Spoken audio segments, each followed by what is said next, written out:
కాయ దగ్గరకు ఉంది. కింద నుంచి పై దాకా ఇటు వరకు ఒక 80 కాయ, ఇంకా దాదాపు అంటే 20 కాయ పైన ఉంది సార్ ఇది. నమస్కారం అన్న. నమస్కారం సార్. మీ పేరన్నా? మా పేరు యుగంధర్ సార్. ఇది ఏ ఊరు? హెచ్చకైరవాడి గ్రామం, గొనెల మండలం, కర్నూలు జిల్లా.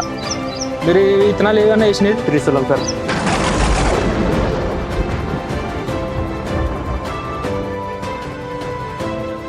ఎక్కడ తీసుకున్నారన్నా? కిషన్ మాలు. ఎన్ని ఎకరాల పొలంలో పెట్టినావా? 2 ఎకరాలు సార్. ఇదంతా నీళ్ళ కింద పెట్టినావా? అంత నీళ్ళ కింద. ఇప్పుడు ఎన్ని రోజులు పైరైంది ఇది? ఇది 3 నెలల పైరైంది సార్. మొలక శాతం ఎలా ఉంది ఇప్పటి వరకు? మనకి ఇంత ఇప్పటి వరకు అయితే బాగుంది సార్. కాయ కానీ వెరైటీగా ఉంది. కొన్ని కాయలు 4 ఇండ్లు ఉన్నాయి, ఈ కాయ అయితే 5 ఇండ్లు ఉన్నాయి.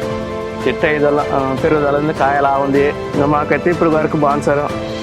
ఆ చెట్టు మీకు అందాజు ఎన్ని కాయల వరకు ఉంటాయి? 70 నుంచి 80 వరకు ఉంటుంది సార్.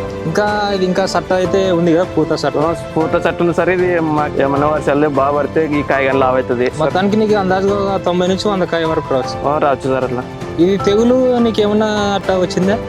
తెగులు వచ్చిన సార్ మందు కంట్రోల్గా చేసినాము.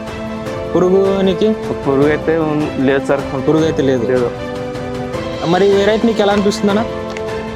నాకైతే ఇత్తనం బాగుంది సార్. మిగతావి ఇంతకుముందు వేసేవాటికి దీనికి తేడా ఉంది సార్. దీనికి తేడా ఉంది. ఏం గమనించారన్నా? మేము కాయ గమనించినాము, ఇండ్లు గమనించినాము సార్. చెట్టు హైట్ పెరుగుదల కాయకి, అందులో కాయలు కానీ దూరం లేవు సార్, దగ్గర ఉన్నాయి. కొన్ని కాయలకి వేరే ఇతనానికి అయితే దూరం ఉంటాయి. పొలం మొత్తం ఇలా ఉందన్నా? పొలం మొత్తం ఇలాగుంది సార్.